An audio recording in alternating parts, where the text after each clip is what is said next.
নবী করিম সাল্লাল্লাহু আলাইহি ওয়াসাল্লাম বলেছেন, যে ব্যক্তি এই দোয়া সকাল ও সন্ধ্যায় 3 বার পাঠ করিবে, কোনো বস্তুই তাহাকে কোনো ক্ষতি করতে পারিবে না, অনিষ্ট করতে পারিবে না।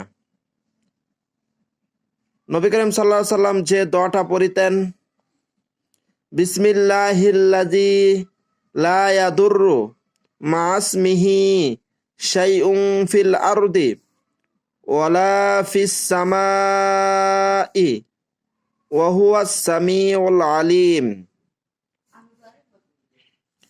বিসমিল্লাহিল্লাযী লা ইয়াদুররু মা ইসমিহি শাইউন ফিল আরদি ওয়ালা ফিস সামাই ওয়া হুয়াস সামিউল আলিম।